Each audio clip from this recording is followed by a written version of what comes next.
CZ Studio and Radio Verté presents The Wild Wind by Cory Zimmerman.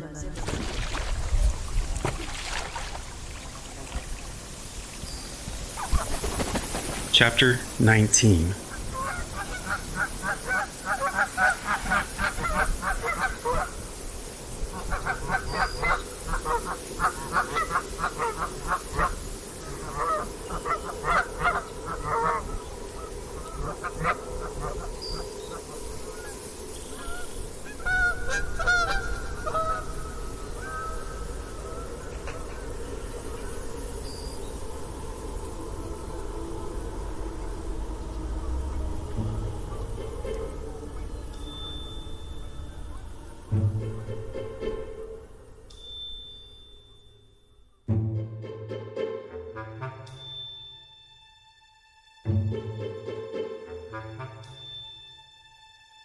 A manual bookbinder. A hard worker. He worked much harder than the other gravediggers. Alone, he could dig 6, 7, 8 graves a day. And when the others took a break, Book kept on digging. To Book, a break was nothing more than an opportunity for his nerves to return. "Hey Book, come take lunch. We ain't never gonna see the end of these holes anyhow," said Hank. Book kept digging. "Come on, Book, come have a sandwich," said Charlie. And with a sigh, Book finally dropped his shovel. The diggers always ate lunch under a large twisted tree on the edge of the ravine by a small stone bluff covered in carvings, the primitive art of gravediggers of the recent past. Hank, a round man, pointed up at the tree with a full mouth of ham sandwich. "This tree right here, this is the hanging tree. I know 3 that done hung themselves right here." Charlie, tall and slender, mid-20s, his red hair swooped out from under his sweat-stained cap, said to Hank, "That ain't true. Where'd you hear that?" Book arched his long neck back to look at the tree. "Just last summer, old Johnny Dickens' wife left him for another man, his own brother, and done broke all the chairs in the house. His own brother raising his boy and all. Well, then he got word they was hitched. Then he wound up here with us. Imagine that." Everyone listened attentively, except Rich. Rich was annoyed. He was always annoyed. And he sat off at a distance, consumed in a cigarette and a cup of coffee he had just poured from his thermos. Rich was the self-imposed boss of the crew, and some actually wondered if he was a patient or an employee of the hilltop. No one really knew, but they did know he was a grumpy son of a bitch. Hank continued, "Well, one day he took a rope, tied it to this here branch, and that morning we found him dead as a doornail. Yep, eyes popped out and everything. Next thing we knew, he was digging his hole. That poor old bastard was in the ground by sundown." Hank looked over at Rich. "Cup of coffee?" "Bring your own damn coffee," Rich barked. "You grumpy bastard," said Hank. Then a week later, Timmy Rogers went to school with him, lost a leg on the track or something. Well, he spent some time at the poorhouse. Well, he showed up just in time to take Dickens' advice. We dug his hole too. Right over yonder." Hank nodded to the right. Charlie then said, "You said 3, Hank." And Rich threw his cigarette down and said, "All right, y'all, story time is over."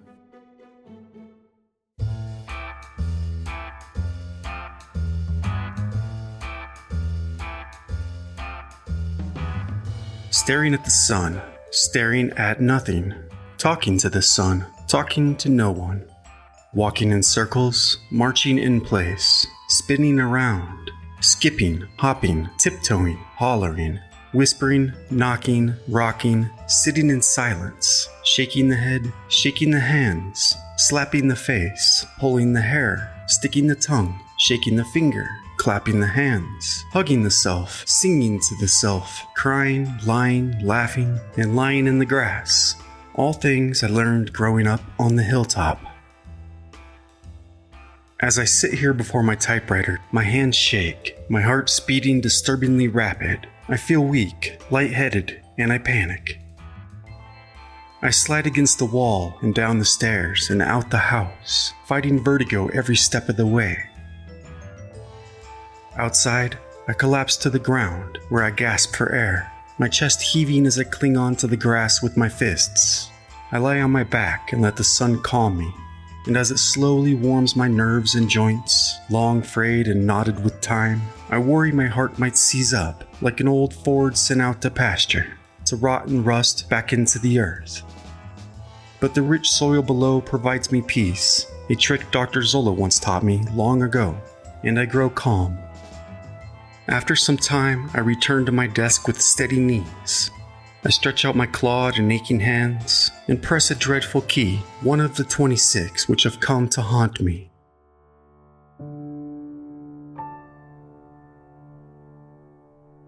The Rose Garden was where I first met Book and Fannie, in the 8th year of the Century of the Devil. Book was an odd fellow, but gentle and kind. I liked him an awful lot. But it was Fannie I fell in love with. Her dreamy eyes, she was as beautiful as the breeze. She was breathtaking, cunning like a fox. I begged her to teach me all her tricks. We would lie in the grass and bat her eyes like butterfly wings. And once I fell to the ground laughing in pain as I threw out my hip, trying to swing it in that way that makes the boys go wild, as she would say. We laughed the days away. Oh, how I loved her so. She showed me how to keep my ankles slim as we held our feet in the air. And she said, "You must lay upon the floor and rest your feet on the foot of your bed every morning as you dream of love." Fannie also taught me to wash my face with buttermilk, and I almost gagged watching her gut a chicken. But we devoured the heart together for the sake of beauty. We were friends. At night we would sneak out to moonbathe, and I'd listen to her wild adventures, hoping to live half the life she had. She once told me she'd stolen a cow and rode it all the way from the Ozarks to Iowa. But in all honesty, I never knew what to believe, but I chose to believe it all. However, looking back, I suppose, Fannie could have gotten anyone or anything to think or do just about anything she desired. And that made me all the more vulnerable. She was the first to tell me I was lovely, insisting I eat plenty of your sweet potatoes, Sam. They're good for the rosy cheek, she would say, those the boys adore. Or you can always slap yourself across the face, whichever you prefer, and again we would laugh. I began not only to walk like her, but dress like her, showing a little leg, talking like her, a little attitude stirred with flattery. I pushed out my backside, arching my back as far as I could, a bit painful, yet I did not mind. For beauty was pain, she would say. You always gotta be on the make, especially while smelling the roses, and never forget to peek ever so slightly, ever so sexful over the shoulder, and bat your lashes like I showed you, not once, but twice, not 3 times, as you do not want to come off too loosey, and right when you catch his eye, look away, and when you walk away, remember that sway. Keep them yearning for more. You gotta get them hooked like a fish. That's how you get them to kill for you.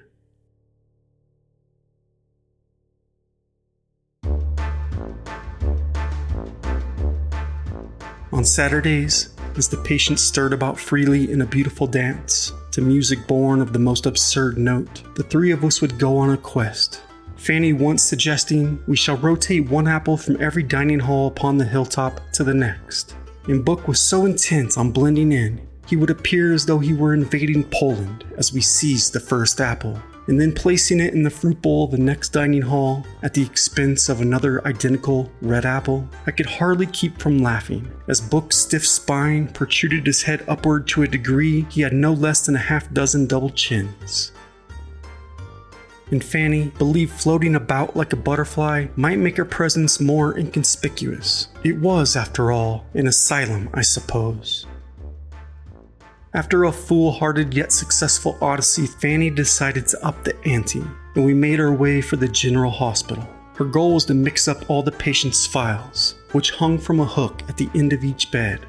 Although I worried a man might wrongly have his appendix removed, I felt so bright and alive until Book's demeanor shook me to the core. As he grasped onto the footboard of an old sickly man's bed, they had caught eyes, but neither said a word, as neither could. Yet the old man's eyes glistened in a silent, almost vacant fear. The sight was deep, painful, and exotic, until Fannie pulled Book away by the arm, somehow whitewashing his mind with affection, an old dirty trick, though lovely indeed. And I never knew what had become of the potential Frankenstein Fannie may have created. We carried on, between here and there, wherever we happened to be or might have gone, and we began tossing the apple back and forth, higher and higher each time, until Book fumbled it about, and it fell to the ground, splitting in two. Fannie picked up a half, exposing an inchworm, tiny, green, and curious. It reminded me of a little old man hard of sight, as it squinted its invisible eyes, as it felt blindly confused. Fannie held it to her eye and stared at it close up. Then plucking it out of the space where seeds grow, she leaned back her head and dropped it into her mouth, and Book practically had a seizure, until Fannie itched her ear and pulled him out of its canal, whispering, "Hey there, buddy." And I laughed until I might vomit. It was the climax of the day after all, and I cannot remember much more.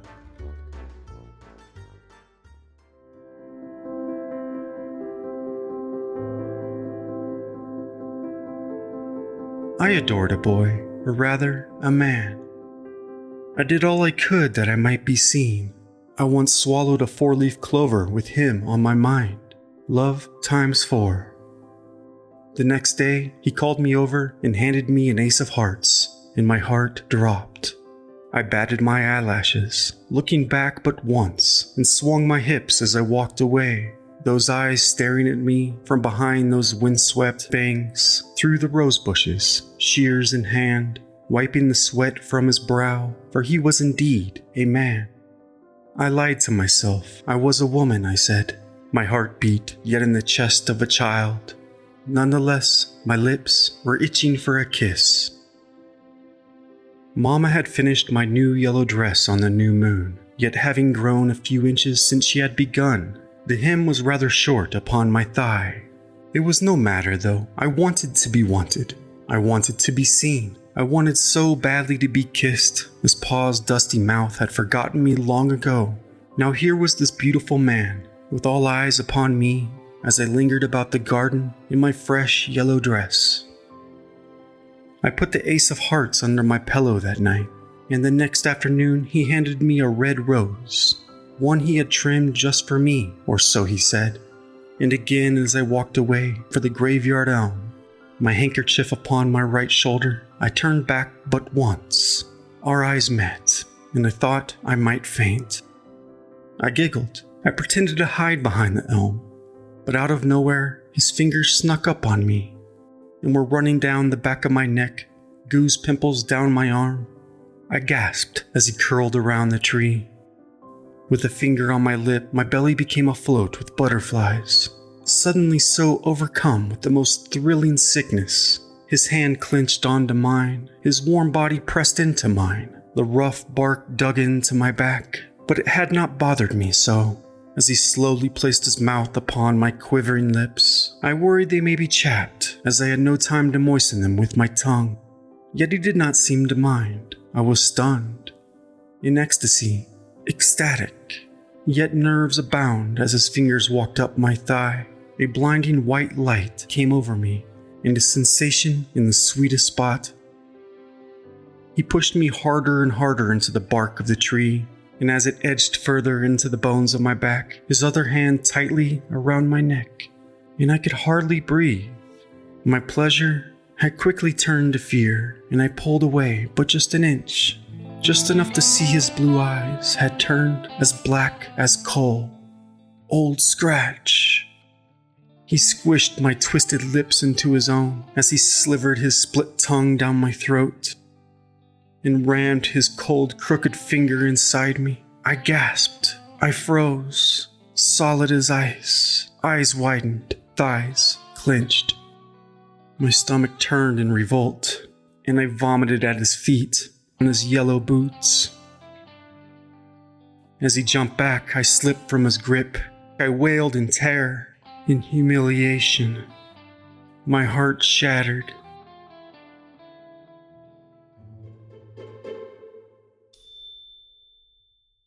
book always worked late, long after everyone else called it quits for the day. It was knee-deep along the ravine's edge, in a half-dug grave as the sun had begun to set.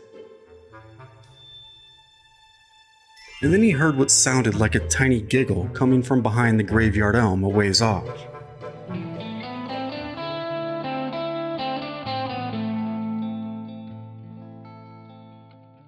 The wild one backhanded me and called me a silly, stupid bitch. It became clear to me. He loved his boots more than me. And as I shouted and wailed, a loud clank, the likes of sheet steel crushing skull, and as the wetness splattered across my face, I opened my eyes. I touched my face and saw blood on my fingers and saw Book with a shovel. The word rung rang in my ears like the toll of a bell, as if it had been shouted a dozen times yet all at once. Run, Sarah, run! But I froze as I saw the wild one lying, squirming, bleeding, and moaning at my feet. His whimper, that of a boy, a lost little boy, lost in a grown man's body, brought to a whimper at the feet of such a tiny girl. Run, Sarah, get out of here! And I slipped from the grip of my own mind. Fannie shaking me awake to this nightmare, I ran and ran, too afraid to look back, for I saw only a dark tunnel before me. I was scared and confused, though certainly not as confused as he must have been, dying at Foxy's feet. You see, what that rat failed to see beyond his windswept bangs was that Fannie was no fox at all, for she was a wild one. My feet carrying me across the hilltop, down Paws Row all the way home, where I kicked over every chair to prevent the marriage of which I regretted praying for. I shattered my mirror, and Jojo dove under the bed, and Sammy rushed in to see what might be the matter. And when you saw my tears, you opened your arms. I wanted nothing more than to collapse into them, yet I knew you would ask, so I pushed you away, and I ran to the barn. I hid in the loft and turned my dress inside out and fell to the hay in tears. Midnight became distressed and meowed about, slithering his silky black fur upon my thigh of which I could not stand. I kicked him off the loft and he scurried away as Rowan Beauty dug into the earth with rage. I cried. Sam, you came out with a bowl of your sweet potatoes sprinkled with brown sugar, your worrisome gaze upon me as you stood upon the ladder. I refused to look up. After some time you let me be, and the sweet potatoes went uneaten. I threw the dish from the loft and it shattered, startling Rowan Beauty once more. He stomped the shards and I then noticed my handkerchief was gone. I must have dropped it at the roots of the elm. I stayed in the loft until dark, lying awake through the night. Mama nor Pa never came looking for me. But I sensed you, Sam, sitting on the porch well past any reasonable hour. And when I dozed off, I awoke to my own scream, as my hair was tangled with rats. Convinced I'd give birth to the spawn of Old Scratch himself, I snuck into the kitchen through the back door, a hex I knew, but I was desperate for a half pint of vinegar and 6 tablespoons of salt. I returned to the barn and gathered 9 rusty nails. I could see a tear in Rowan Beauty's eye as he continued to dig at the ground. And as he blew, I picked up a shard and slit open my thigh, for I was a wretched thing. As the blood oozed down my leg, a midnight returned to the scent. A stream of words pillaged my mind, and I questioned God. Do you need the devil desperately? And before these keys, as I searched for words, what type of potent God would allow such a rat to crawl up my leg? But a rat God, a God with a twin soul, a second mind. And again I ask, what type of God must this be? If not one we know, one who sits by a window on the hilltop, muttering profanities with his hand down his pants, and praising the virgin nurse as she delivers your round of morning pills, red ones round, which realign your thoughtful mind. Can good and evil exist in one? I ask you, God. Mustn't one only spend a long afternoon in the day room to reveal that truth? Now I need you, God, just as Satan needs you, for you are nothing but God to the Horned One. Silence. Only silence. Fine then, you shall have this day to crawl up a young virgin's leg, for I bring darkness to your night, and you shine the brightness on his day. You can have this hour, when you both agree, without you, there is no me. And as I picked up a shard and slit open my thigh, I wrote a sweet poem in blood. The words dug in my flesh.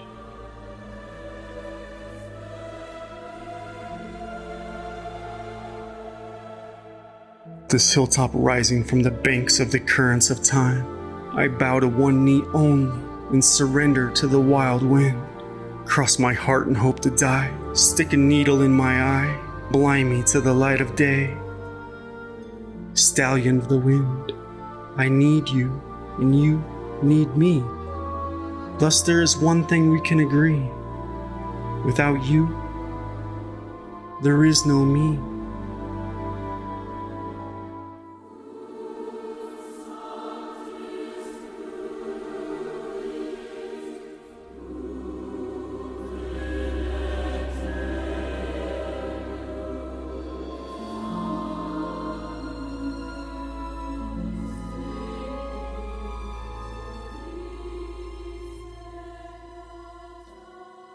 For 9 days I slept in the loft, and Mama nor Pa ever noticed.